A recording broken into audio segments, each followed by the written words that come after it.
नाज़रीन, अवामी न्यूज़ में ख़बरनि जो सिलसिलो जारी है। इन वक्त असीं तव्हांखे जरवार में ख़बर ॾींदा हलूं त जरवार वेझो सब्ज़ बौज़दार जे रवासी परोवेज़ ऐं मिठल बौज़दार एहतजाज कंदे ॿुधायो त संगावती तकरार जो 20 साल पहिरीं मस्जिद में वेही बिरादरी जे मौजूद माण्हू जरगो कयो, तंहिंजो 4 लख ॾंड असां ते रखियो। असां इहो ॾंड जो रक़म हाजी बौज़दार चाचे खे अदा कयो। सो हुन वक़्तु हाजी नंढड़ो हो, इन करे हिन वारस हिन जे चाची हुई। जरगो कंदड़ मौजूदनि जो चवण हो त इहो ॾंड रक़म हुन जे वारिस चाचे खे ॾिनो वञे। हिन वक़्तु हाजी बौज़दार, मंज़ूर बौज़दार, शकूर बौज़दार ऐं ॿियनि जी वंगार वेंदे दाद पुलिस असांजे घरनि ते चढ़ाई करे असांखे हरासा करे कूड़नि केसनि में फासण जूं धमकियूं ॾेई रही है।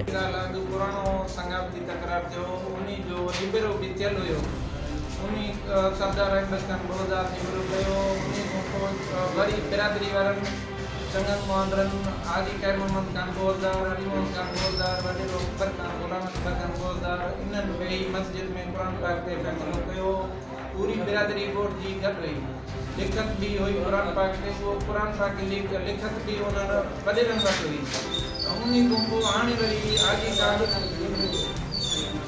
आदि खान खे खणी वञी अथऊं, उहे लुकायूं वेठा आहिनि। उन खां पोइ उन्हनि सां दाद पुलिस, SHO ज़ुल्फ़िकार मार, ASI मंज़ूर बौज़दार, ASI रबनवाज़ करोड़ो, इहे बित बणियल आहिनि जेके असां लाइ आज़ाद बणियल आहिनि। बराए महिरबानी असांखे IG सिंध खे अपील आहे।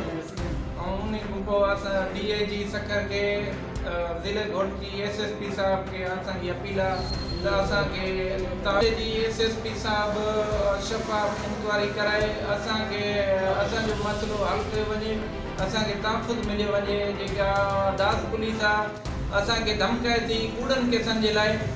अॼु बि आया मंझंदि जो हमिलो कयूं, जेको असांखे चयूं तव्हांखे तव्हां ते कूड़ा केस कंदासीं, तव्हांखे गिरफ़्तार कंदासीं। अॼु असांजे मथां हमिलो कयो अथनि।